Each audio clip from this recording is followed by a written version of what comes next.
I would rather have I'd rather take a team through a season where we have that process in place, and we've come together as a team, and we're really committed, and we really put everything in place that we can in the way I just described, and lose, than have a team that's like the opposite, where our process is really poor, the team's just falling apart, there's a lot of animosity in the team, and we somehow win anyways. Like I choose the first, like.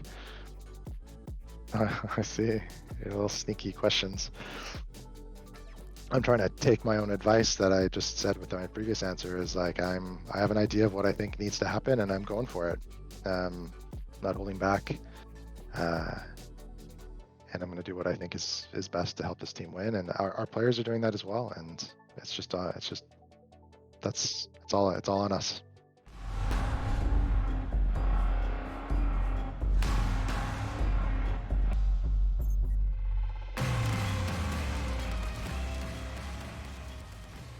Yeah, well, hello. I'm David Denis. I'm the head coach for T1 VALORANT. Yeah, it's a good question. So I'd been following esports for some time. I've been a gamer my whole life. So played competitive Quake 1, the Team Fortress mod, which is kind of the original. That's where Team Fortress started.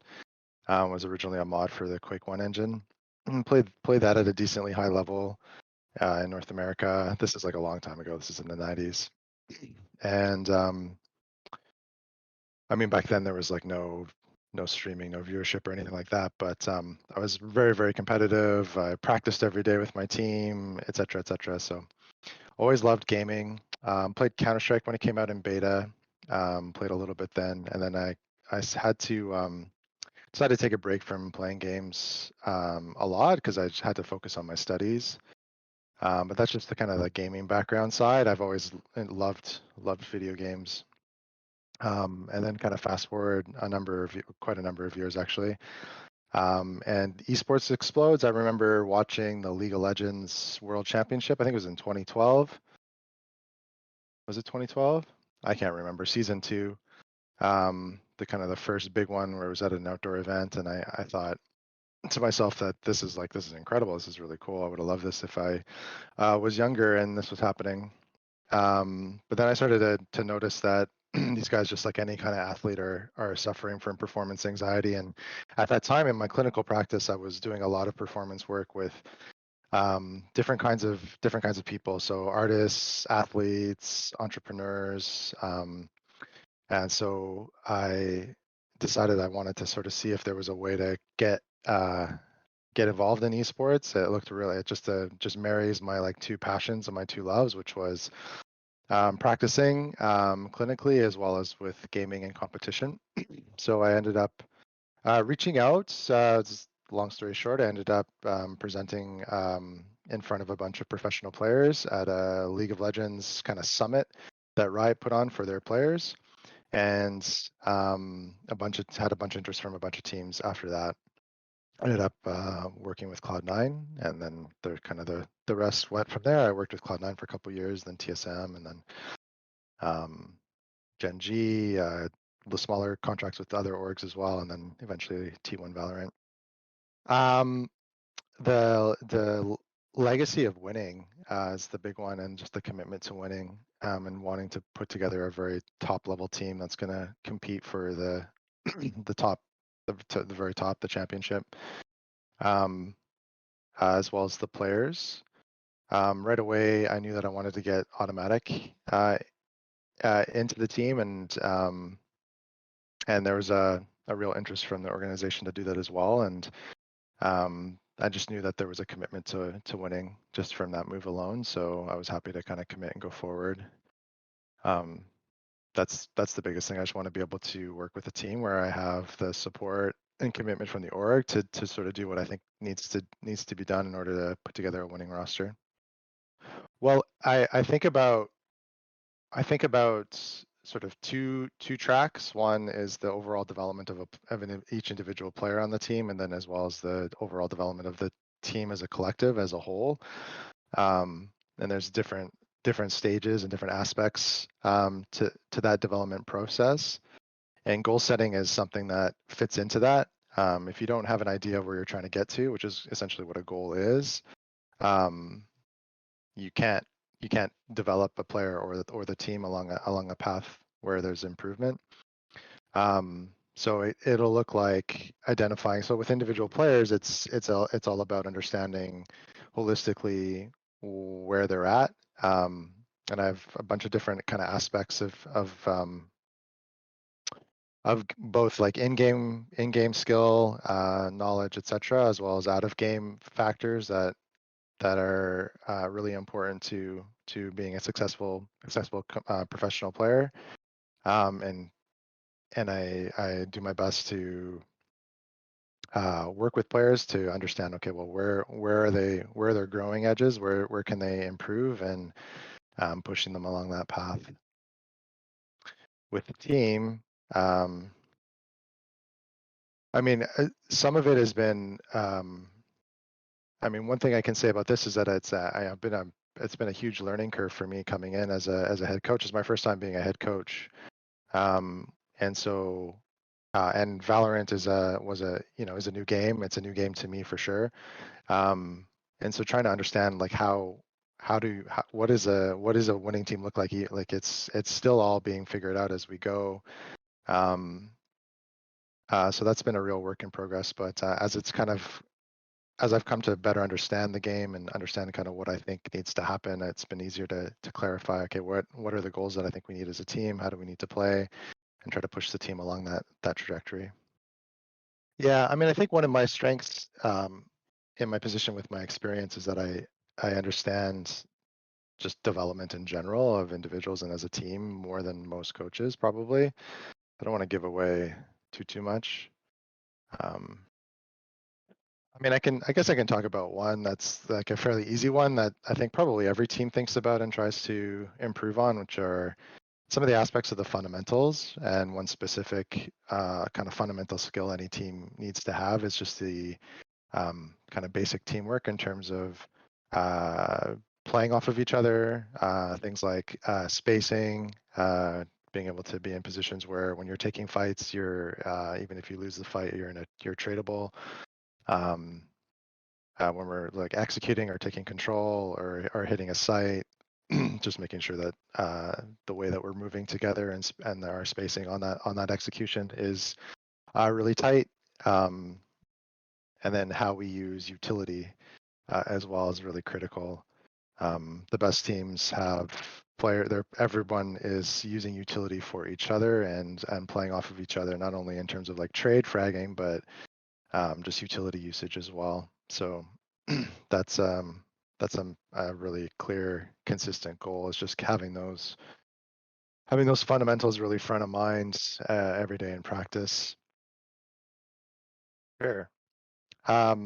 It hasn't really been a struggle. It's a good question you're asking, and one of the things that attracted me to the position that I talked in a lot of detail about this with management before I signed with T1 was what's the overall approach to performance and development of a team, and this tension between short-term results and long-term development. And their approach and view really aligned with what I wanted, what I want to do, which is that I want to be able to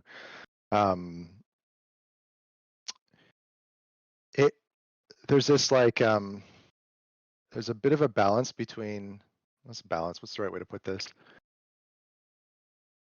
I wanted to come in and be able to be competitive this year. I mean, this was something that like everyone on this team, all iterations of the roster I've been involved with so far, from when I first came in and was playing with Brax and AZK to the current roster now, everyone wants to win.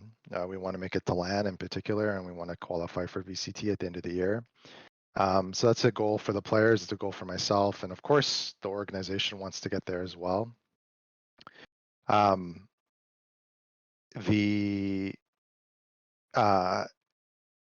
The path to get there is it's just really challenging. Everyone's hyper competitive right now. All of the teams, like tier 10 through tier 1, however you sort of qualify each team, everyone's grinding super hard. So the competition's super fierce. So getting those short-term results is actually really, really challenging. But you know, it's been the main focus right now for me is trying to get this team into a place where we can at least make LAN and make it to VCT. On the other side of that is also thinking about and holding a longer term perspective and understanding, okay, well, whatever the results are this year, we're really trying to get those short-term results by really solidifying a really strong process and way that we approach training and developing players and developing the team so that whatever the result, we're building a system and an approach and a both a core of like players that we can have with us for years to come, as well as just like a foundation for how we approach training and competing, so that we're not having to kind of reinvent the wheel every single time a new roster gets put together.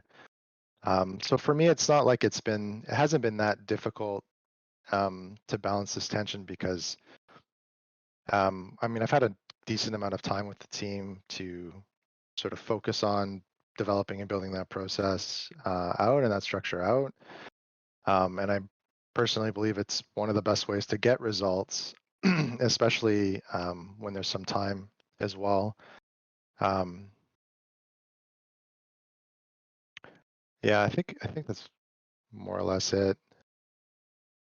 One of the nice things is that I mean, management and ownership really wants us to win, but I've felt completely supported by them, and every kind of roadblock and obstacle we've had along the path, like kind of getting knocked out in open qualifiers by a team that we were expected to win against, or you know, losing at the final hurdle to make the actual qualifier or whatever.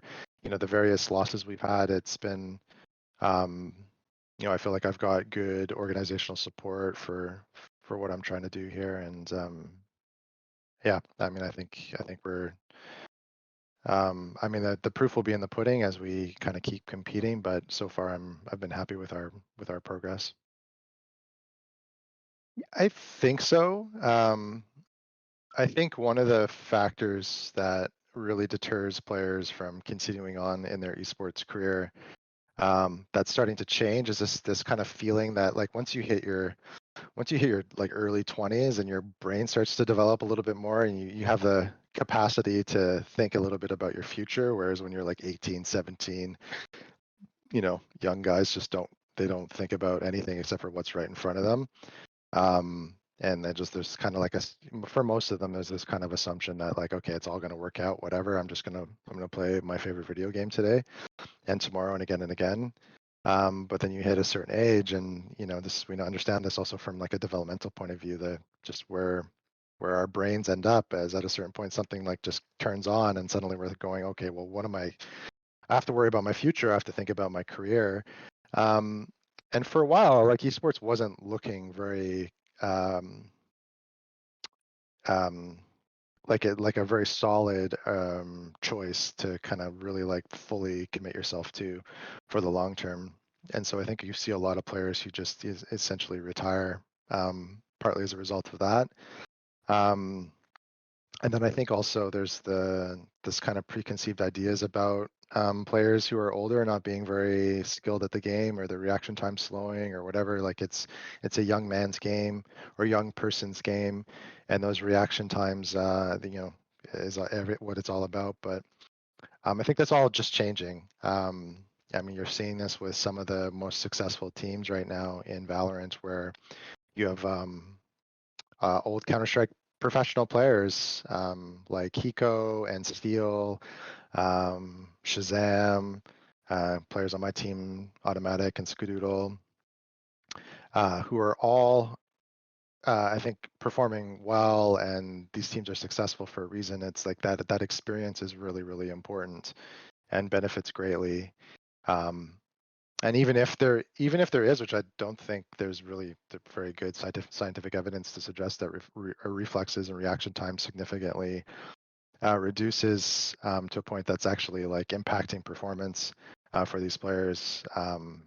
All of that experience is so important. And I can speak for my team in that, the veterans on my team are play a huge role in terms of the success of the team and have all year.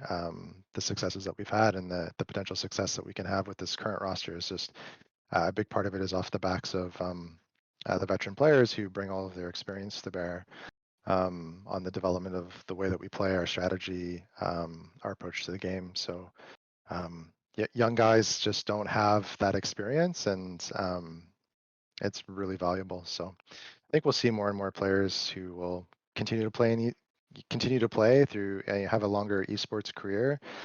Yeah, but time will tell. I'm not sure, but I think that's what's going to happen. Right, that fans are expecting us to just come in and smash and win and have instant success, much like the League of Legends team, something like that.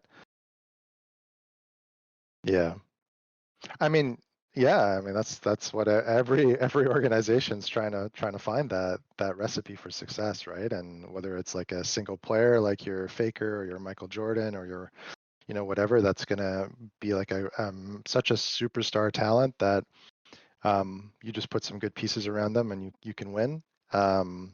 Or you put together a roster of good players and you have a real focus on the overall team and teamwork and foundations. And there's examples of lots of teams across different sports that have success like that without a single superstar.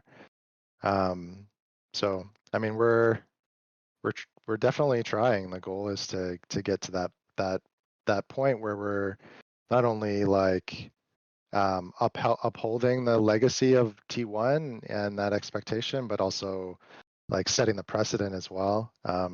We want to be smashing at the very top. That's where we're trying to get to. And everything from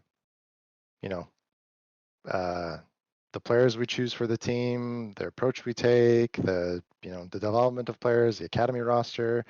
I mean, we're trying to put everything into place where we can, if not in the short term, at least work towards getting there. That's absolutely the goal. And I think the fans can have expectations for us to win and be disappointed, and there to be a lot of like community opinions about what we're doing or what we're doing wrong or whatever, and that's it's good. Like, of course, if we have fans, they're going to be really disappointed and highly critical when we're not succeeding, and whatever their take is on why or what's going wrong is, I mean, this is what it is to be a fan. It's a good part of competition. Yeah. So when I came on, it was the roster with Brax AZK, and could right away see this was when Brax was playing Jet for us, and I could see his talent right away. He's a very talented player, really skilled, has really solid game awareness, and that like. There's something when it happened when he first came back. There was a week of practice where he didn't lose a single clutch, and it was like really crazy clutches. And this is all in scrims, where he'd like win like a 1v4, and it just looked like he was mind controlling the opponents to just take the stupidest peaks ever and to like come at him one by one.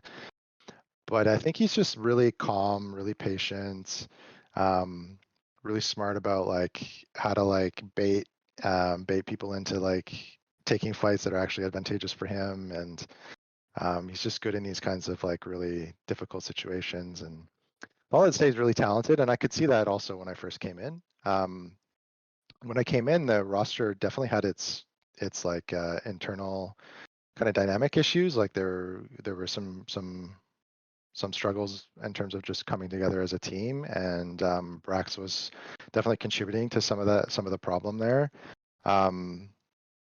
And to his credit, he understood that also and took some responsibility for that. So, but at the end of the day, I told him what I needed from him, for him to, for me to be happy with him staying on the roster, and he let me know what he needed, and we just couldn't come to a place where we're able to sort of like that it was a good fit. It just wasn't a good fit at the time for where he was at and where we were at in terms of team, like what I needed for the team. So we just decided to part ways at that point. So um, I think he kind of came around in terms of coming back. I think there were some changes for him. I don't really want to put words in his mouth. You could always get him on the show and ask him yourself if you want to. But what I can say is that he's here to. He's happy to sacrifice for the team. He's happy to do what's needed, play any role, play any agent. Yeah, he's contributing. He's a real positive force. Like he's an excellent team member. And so we get to that's all there. And then the quality of player and his skill and sort of game knowledge, game awareness, etc. All that stuff is of course still there as well. So we're really happy to have him. And yeah, he's playing Sova for us. He's playing Killjoy for us. Yeah, he's just doing what's needed, and that's what you need on a team. You need everybody to fulfill their roles. Not every single role is like the most glorious role on a team, and yeah, sometimes you don't get to do every kind of job has the scut work that comes with it, like the part of the job that you don't necessarily love, but everyone needs to sacrifice in order to get the team to the successful level that you're trying to get to. Sure. I think it was sort of like it was a question mark for everybody, whether Curry would step into the role in a way that was good for the team or not. We needed somebody to. I mean, we tried to look for IGLs when we were finding a replacement, and that was just really challenging. There was a couple people that we came close to grabbing, but just didn't work out in the end. And so always the backup plan was Curry stepping in. And it wasn't Curry's first choice. And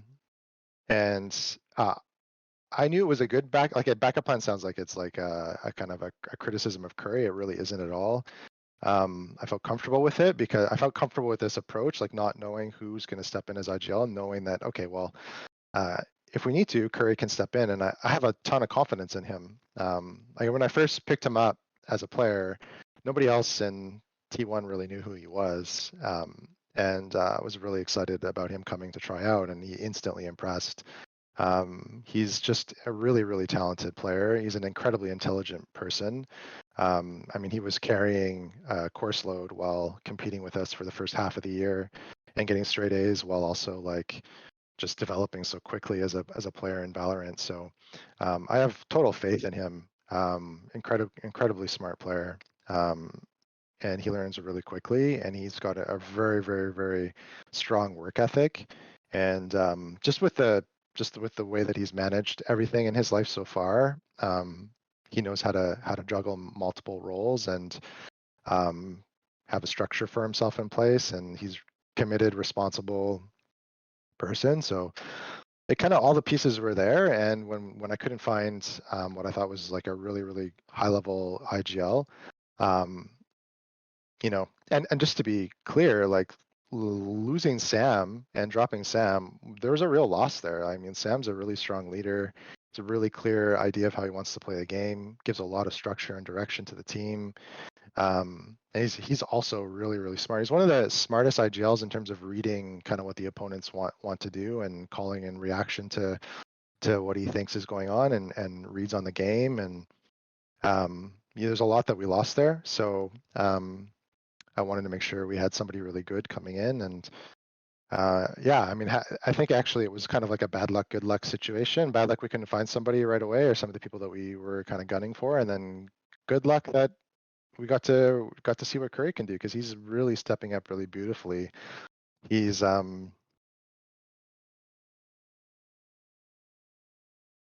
just learning so fast. Like my expectation was that the calling would just be like at like a somewhat basic level, just because he's new and he's learning, and I was hoping that would be just kind of like that would be enough to carry us. We have a lot of experience in the roster, lots of talented players. We just need to get into like a decent position into rounds, and we can sort of everyone can mid round call, and we'll just find a way to win rounds that way. But he's developing a more and more nuanced, and he's got more depth to the way he's thinking about the game and the way he's approaching his calling, and it's just accelerated so quickly. It's exceeded my expectations of what was going to be possible in the short term, and yeah, I'm just excited to see that keep coming. Like, I thought we had a pretty strong showing against Envy, and in particular, a lot of what we were doing on Split. um, uh, was just the result of 3-4 weeks of practice, and Curry just getting more and more comfortable. And Split was one of his, he just felt really confident there, and it really showed. So yeah, I just think we'll just see more, but I expect sort of bigger and better things from him as he kind of continues to get comfortable. Yeah, I mean, it's I can't kind of get into all the specifics, but I wasn't that surprised in a way. We have had a bit of a rocky transition period for a variety of reasons. Going from having Sam running the team to shifting over, a lot of uncertainty for a number of weeks while we figure out who's going to play. Added uncertainty as we understand that Spider, we all call him Saya. Spider's injury meant that he couldn't play, so now we're having to bring in 2 new players.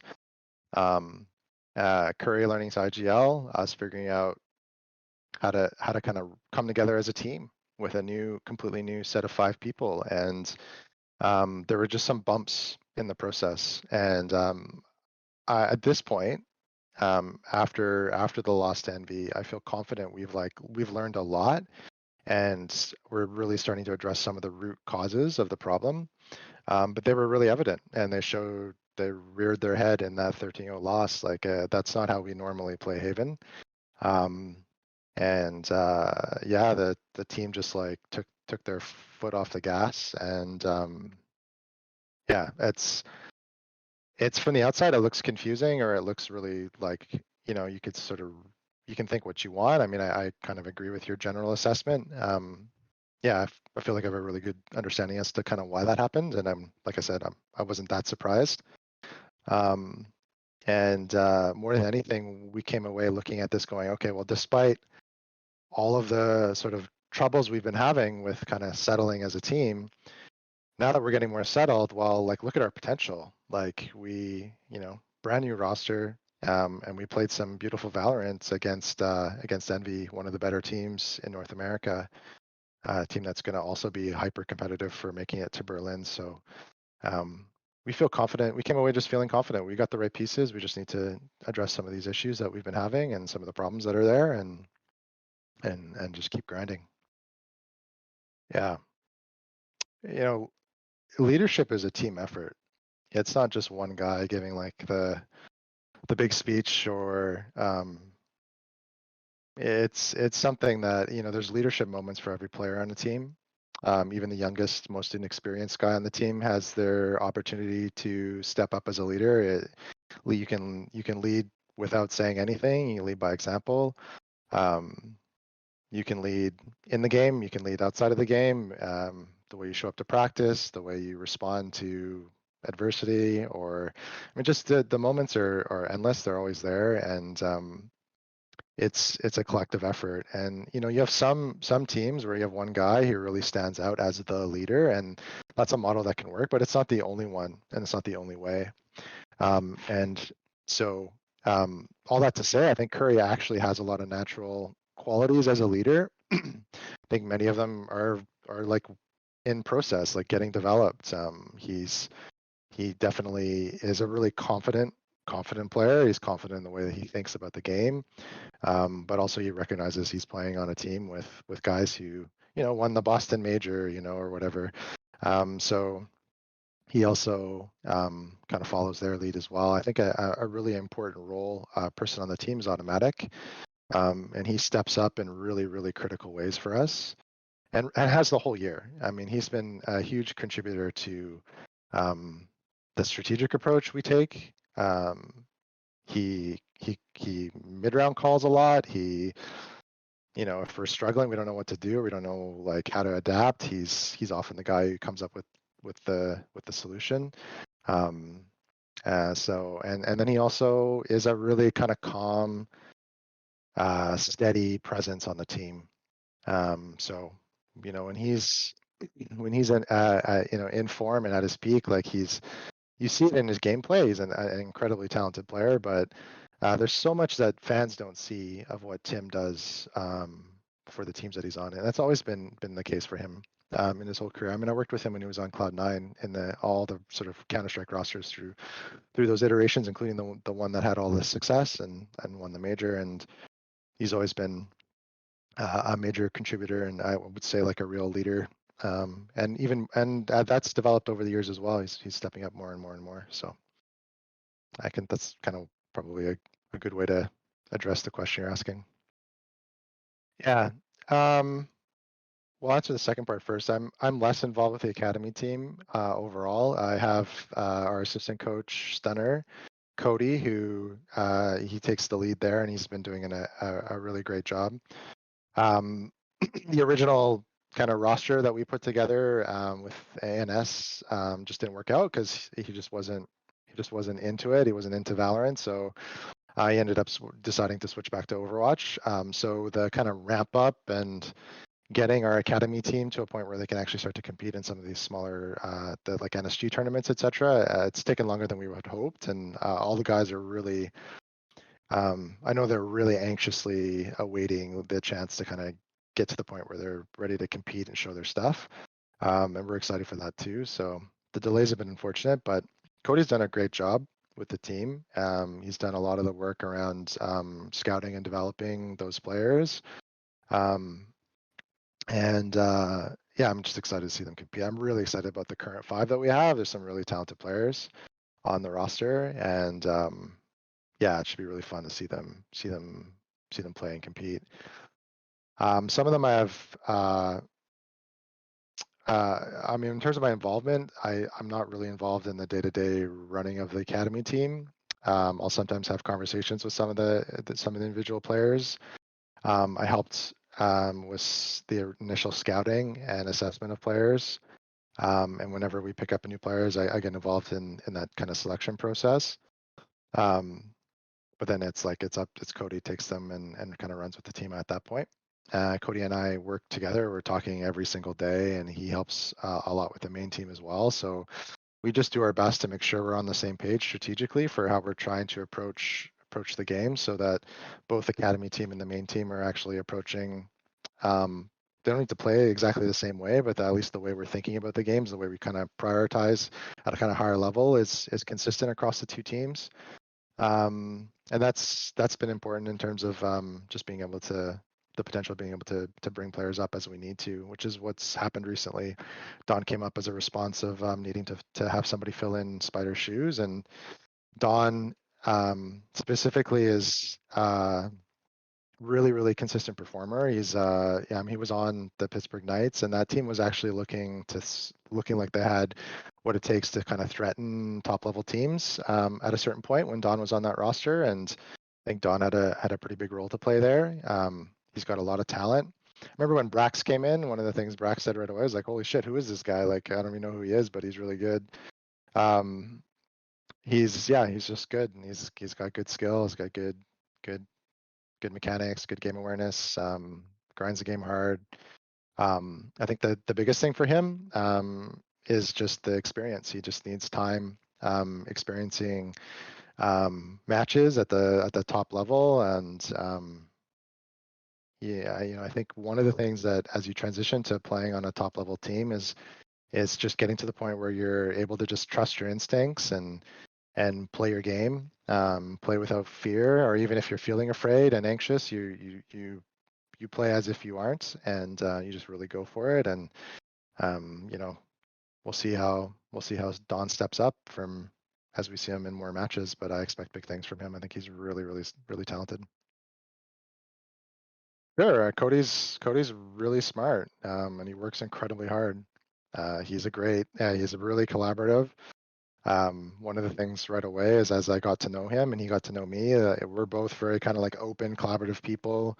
If I'm struggling, I'm the kind of coach, like if I don't know what to do or if I need help, I ask for it. And I need people around me who are ready to step in and help. And he's got a similar mindset. So,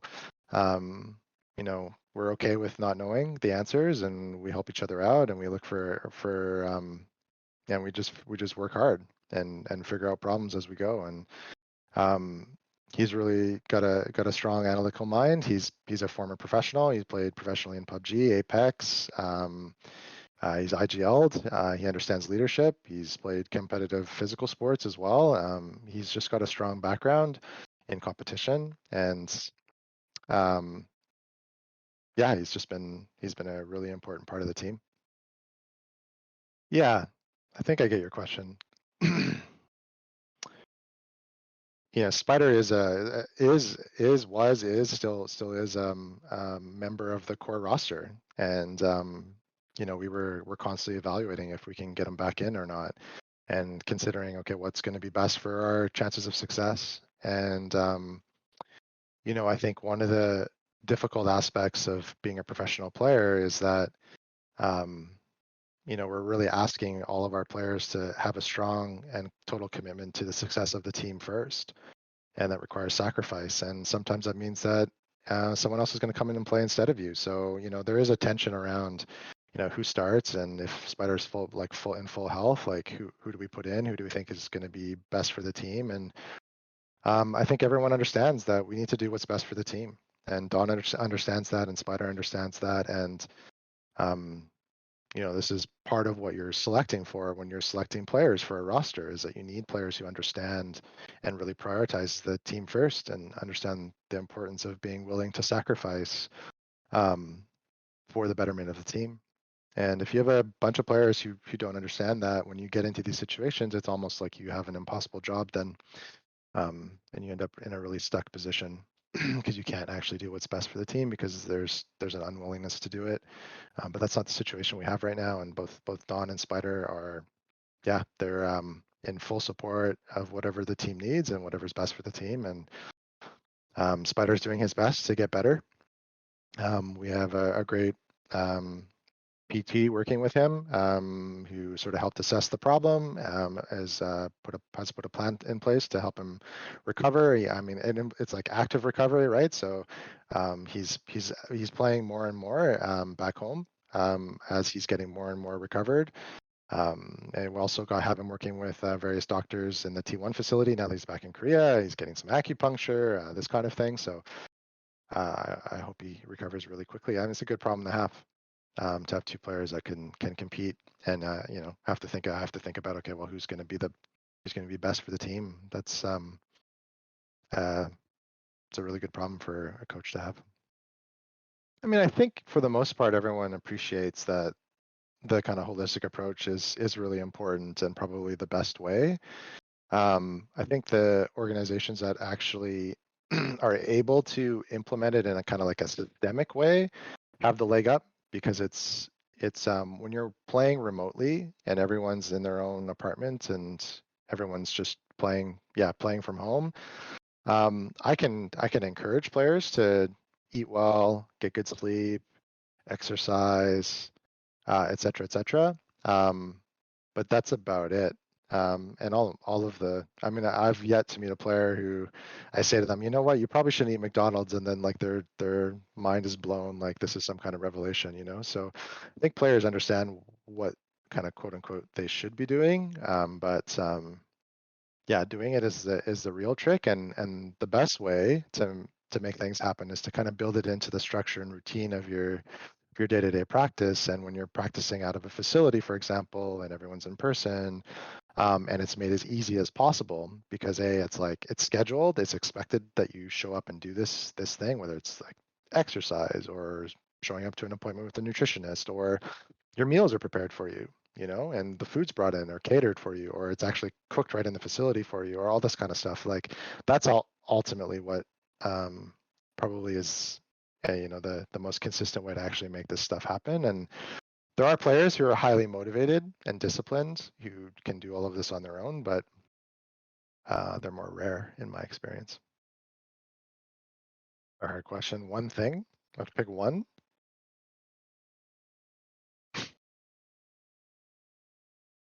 Hmm. It's hard to like it's hard to know what one thing has the biggest impact. I mean, that's really what you're asking is like, what's the top priority? What's the one, like if there was one thing you did consistently, it would have the biggest impact on performance. I think the one thing, I'll put it this way, it's maybe trying to cheat your question a little bit, but too bad for you. I think the one thing that I think is really, really critical is being able to show up every single day to practice with a consistent mindset, but ready to learn, ready to put the effort in, a good amount of energy and effort. That's like a consistent baseline. There's a saying in sports, like, leave it all on the field, give 110%. Like, it's actually impossible to give 110%. I literally only have 100. That's all I have. And to give 100 every single day is impossible. There's no one who gives 100 every day. There's very few people who can give 100% consistently in matches, let alone in practice. So it's really about understanding, okay, how do I get myself to like at least a 80, maybe even 70% is good enough, if that's like your baseline level of like effort and energy that you're bringing to practice every day. And then effort and energy part, and then the second part is the ready to learn, ready to solve problems, ready to completely drop expectations of outcomes. Like, who cares if we win or lose in scrims? Like, it does not matter if I perform well, if I get killed by this player that I think is like a shit player and I'm so much better than him, but he kills me, and like, who cares? Like, it's just like really dropping all of those kinds of ideas and notions and just really getting into the mindset of learning and solving problems and figuring out like, how do we become better? And then having fun is like usually what comes naturally out of those first two. If you're putting the effort in and you're in a learning mindset, usually it's just fun naturally, right? You don't have to force it.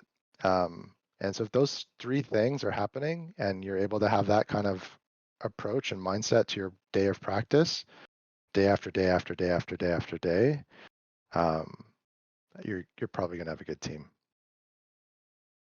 Assuming like all the other factors are there, like you have talented players and skilled players, etc. But yeah.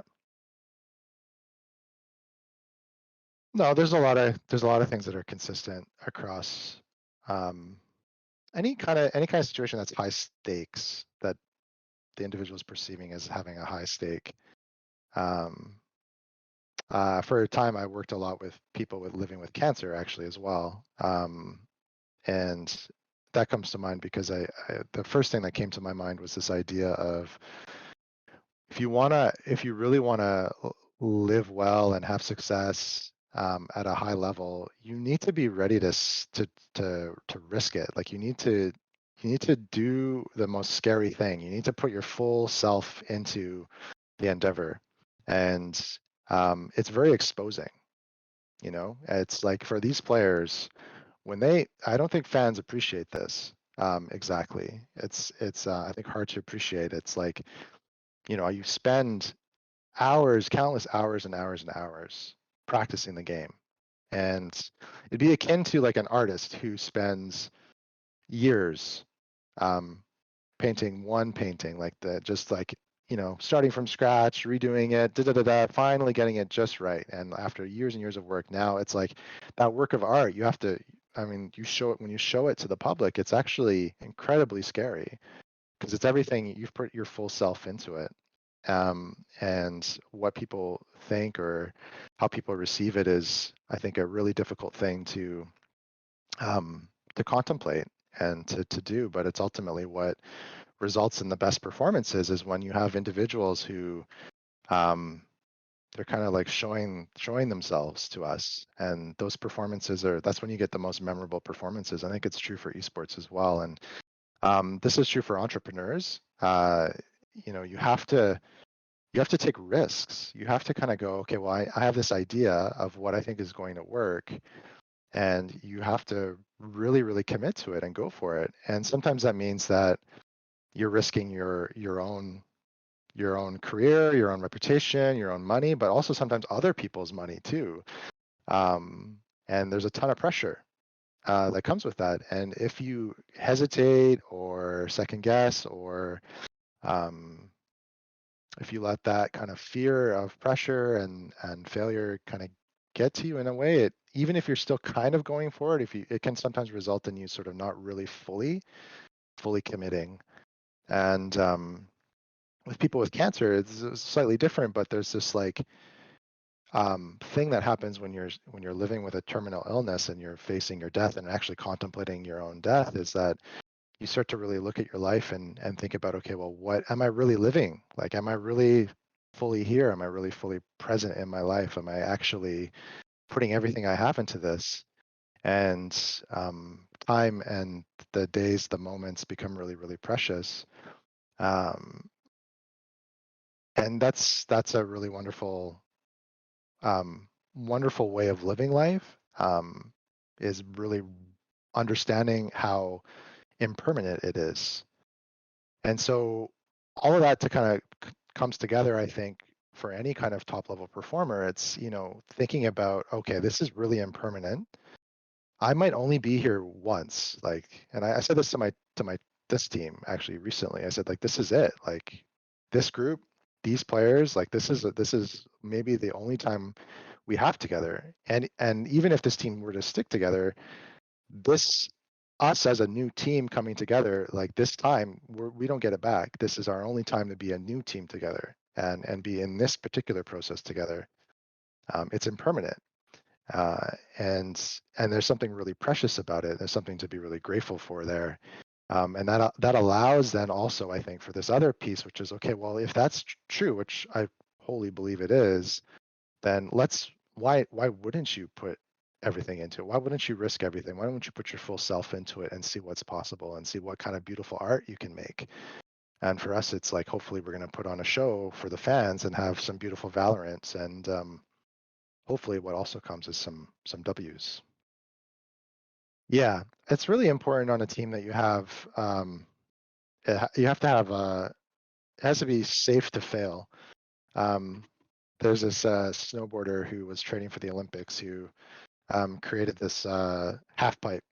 It's like the snowboarding half pipe event, and he created his own private half pipe, and he had a massive foam pit, like this ginormous foam pit at the end of it, so that he could like fling himself off and just go for the most dangerous, challenging tricks. And he hit the Olympics and did like stuff that had never been done before.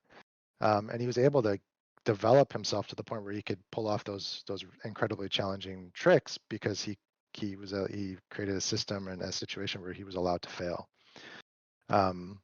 And that's I think it's quite simple, but it's really the most important. It's hard to actually sort of implement day by day. Is that with the pressures of needing to perform and have success, you really need to have not only a tolerance for failure, but actually you need to embrace it, because any good idea has like 10 bad ideas before it.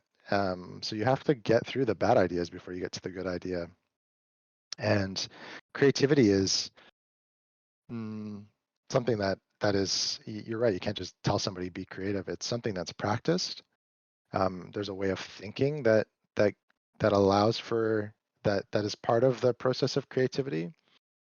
And there's a kind of mindset behind it. And really, I think teams that are going to be able to adapt the quickest are the ones that are going to have the team environment that fosters that kind of creative and unafraid to fail kind of approach. Um, and you have to balance that also, though, with um, really, really strong, consistent structure and foundation in the fundamentals, the stuff that doesn't change. And I think probably at least early on, we're going to see the teams that are the most successful are probably the ones that have the strong foundation, and the teams that are doing really creative stuff may or may not succeed. But yeah, I think there's a reason why you see Sentinels being a little bit slow to adopt to the meta, but still dominating. It's because their fundamentals are really, really strong. But I think once you start to see teams have more consistent fundamentals, kind of across many teams, the ones that'll separate are the ones that are able to kind of stay ahead of the meta. I mean, I think one of the things that I don't know what the question is, but I'll just give the answer, I guess. Like, I think one of the things that is important to understand is that my players, like the players on this team, take full responsibility for the success and the failure of the team. You know, it's like uh, they see what they're doing, the effort they're putting in, the way that we're playing. You know, it's all on their shoulders, and um, I think.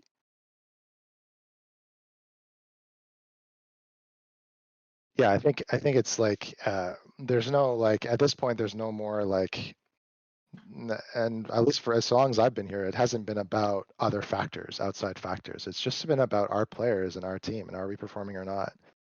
And I think you know the little bits I've seen about the kind of storylines around T1 has been a lot about other factors that aren't about individual players.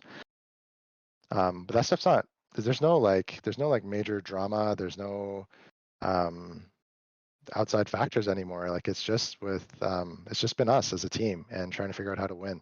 And it's on us. It's on our players. It's on me as well. I mean, I think at the end of the day, it's it's up to the players for the most part. But in terms of the overall direction and a lot of the changes that we're making, that's also all on me as well. It's